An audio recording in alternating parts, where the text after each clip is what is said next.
이자가 됐든 원금 단돈 10만 원이 됐든 이거를 받아오는 순간 B라는 사람은 시효이익이 포기돼서 다 갚아야 된다는 게 이게 기존 판례였어요. 기존 판례.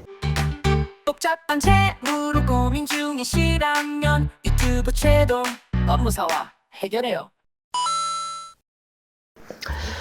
예, 여러분 이번 시간에 개인회생 파산 58년 만에 하더라고요. 소멸시효에 대한 대법원 판례 변경. 이제 이러한 경우 그 채무 갚지 않아도 됩니다라는 주제를 가지고 말씀드릴게요. 근래 사건이거든요. 대법원 전원합의체 주심 권영중 재판관께서 7월 24일 올해죠. 제가 읽어드릴게요. 여러분들 이 용어가 굉장히 어렵습니다. 근데 나와있는 그냥 읽어드리고 제가 설명을 좀 드릴게요. 소멸시효 완성 후 채무 일부를 변제한 것이 시효이익의 포기인지가 쟁점이 된 A씨의 배당 이유소 2023-24029에서 채무자가 시효 완성 후 채무를 승인한 경우 시효 완성 사실을 알고 그 이익을 포기한 것으로 추정된다고 판단한 종전 대법원 판례를 변경하고 이 사건을 파기시키고 인천지법으로 돌려보냈습니다. 굉장히 어렵죠, 여러분.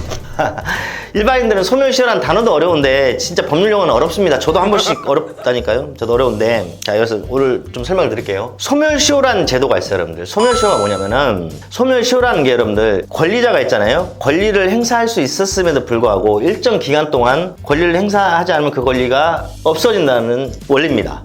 또 반면에 그 원리는 이런 배경에서 나와요. 어떤 법률 관계가 오랜 기간이 지나게 되면 그 권리 관계 입증 자체가 어렵기 때문에 그 권리 자체를 입증 곤란의 문제라는 이유로 내가 가진 권리를 행사하지 못하게 한다는 의미이기도 합니다. 그러니까 쉽게 이런 얘기예요. 내가 내 친구 A라는 놈한테 돈을 1,000만 원을 빌려줬어요. 그러면은 이 1,000만 원은 10년 안에 내가 권리 행사를 해야지 10년이 지난 15년 후에 내가 A라는 친구한테 야, 너 그 1,000만 원 내놔. 너 그때 나 1,000만 원 빌려갔잖아. 이자까지 하면 꽤 돼. 이자까지 하면 한 2,000만 원 되지? 그러니까 A는 이러죠. 그렇지. 내가 너한테 빌렸지. 하지만 소멸시효가 끝났네? 난 너한테 갚을 의무가 없는데? 넌 나한테 그 1,000만 원을 받아갈 권리가 없는데? 해서 못 받아갑니다. 이게 소멸시효 제도입니다. 그래서 소멸시효라는 자체는 일반인들한테는 어렵지만 그 어떤 채권인지에 따라서 그 소멸시효 기간들이 다 달라요. 이제 소멸시효 기간에서 좀 말씀드릴게요. 제가 말씀드린 일반 이런 민사 채권들 있잖아요. 내가 내 친구한테 빌려준 돈 이런 것들은 소멸시효 기간이 10년입니다. 10년 동안 권리 행사하지 않으면 날아갑니다.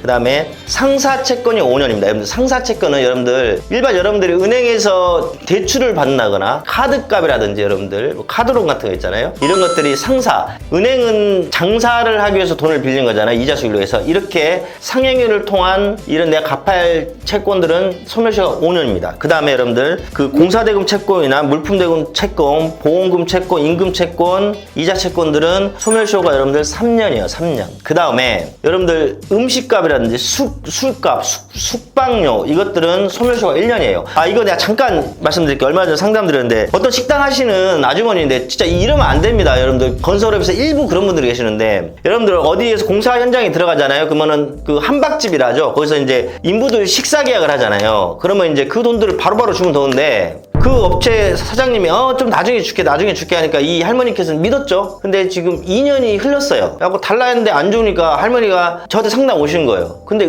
음식값 여러분들 얼마라고요? 소멸시효가 1년이에요. 그래서 내가 가슴이 아프지만 할머니한테 이거 한 700만 원 정도 이제 받을 돈이 있으시더라고요. 이거 법적으로 청구하셔도 저쪽에서 소멸시효 주장하시면 못 받습니다 해서 상담했던 안타까운 기억이 납니다. 이 소멸시효 얘기를 하셔서. 그러니까 이렇게 소멸시효가 있으면 그러면 이 소멸시효가 이렇게 흘러갈 때 그러면 언제나 무조건 흘러가냐? 이 중단 사유도 있습니다. 채권자가 압류, 가압류, 여러분들 뭐 가처분이라든지 재판상 청구 이런 걸 하면 여러분들 중단이 돼요. 중단. 이제 이런 게 있는데 오늘 쟁점은 뭐냐면 시효이익의 폭이라는 게 있어요. 시효이익 폭이. 그게 뭐냐면 이런 거예요. 제가 방금 전에 처음에 제 친구 A라는 놈한테 1,000만 원을 빌려줬다 했잖아요. 근데 10년이 소멸시효예요. 내가 15년째에 내 친구 A를 만났어요. 야, 너 그때는 빌려간 돈 좀 내놔 했더니 A가 너무나 착해. 진짜 인간적으로 도덕 착한 놈. 그래, 내가 너한테 15년 전에 빌린 거 내가 갚아야지. 그래, 내가 미안하다 15년이나 질렀구나 해서 내가 지금 당장 돈이 없지만 그 1000만 원에 내가 100만 원이라도 우선 줄게 그래서 100만 원 내가 받았어요.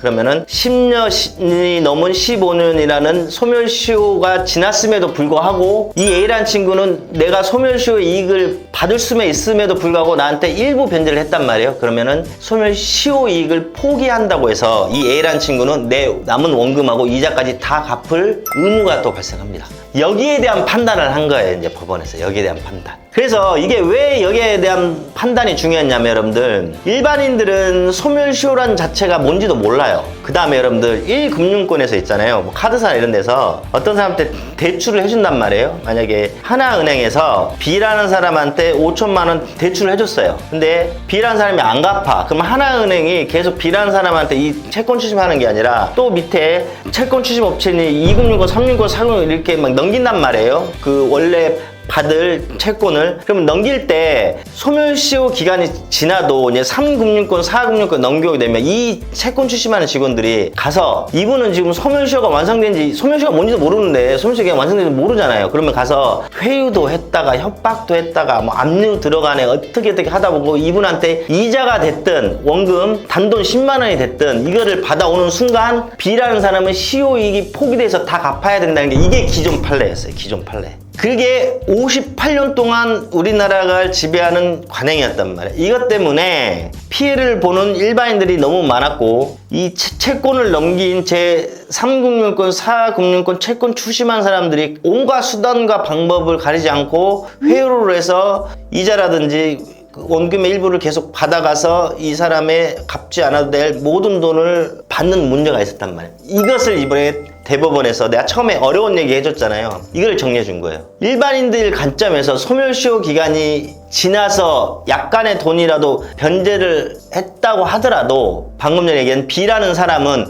내가 소멸시효 이익이 있지만 그래도 너한테 이 돈을 갚을게 라는 의미에서 돈을 납입했다면 원래 원금과 이자는 소멸시효에 걸리지 않고 시효이익이 포기가 돼서 원래 채권자는 청구할 수 있습니다. 근데 이번 사건에서 어떤 거였냐면 이 B라는 사람은 소멸시효 완성된 지가 몰랐어요. 그 다음에 이 채권자가 막 너무 스트레스 막 이렇게 힘들게 하니까 일부를 갚았던 거예요. 그래서 내가 소멸시효 이익을 받을 수 있는 지위가 있음에도 불구하고 난 그거 포기하고 너한테 빚을 갚을게 하는 의사가 아니었고 그냥 옛날에 그 빚이 있었던 거에 일부를 줬다는 그 의사만 인정됐기 때문에 이 사람은 소멸시효에 대한 이익을 포기한 걸로 보지 않은 거예요. 그렇기 때문에 앞으로 대법원이 지금 이번 판결로 명시한 건 뭐였냐면 이 사람이 소멸시효 기간이 지나서 갚은 것을 내가 시효 이익이 있음에도 불구하고 그 돈을 다 갚겠다는 의사인지 아니면 옛날에 그 돈을 내가 그냥 일부를 변제할 의사인지를 구분하자 이거예요.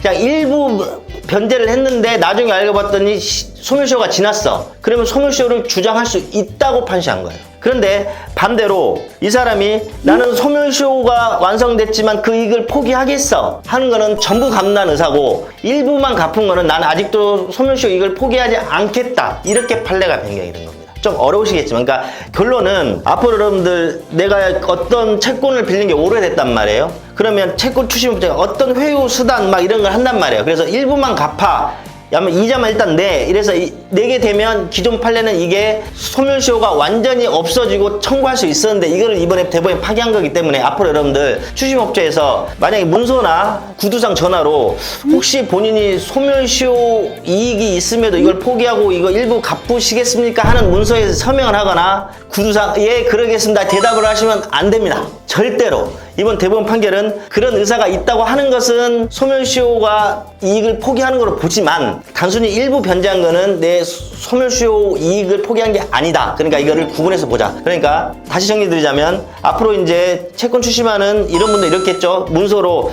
잘 읽어보셔야 돼요. 소멸시효 이익을 포기하고 일부금을 변제합니다. 사실확약세하고 서명을 받겠죠. 그러니까 이런 거 절대 서명하지 마시고 이 판례가 있으니 옛날 오래된 내가 갚지 않아도 될 채무에서 여러분들 해방되시기 바랍니다. 채무 고민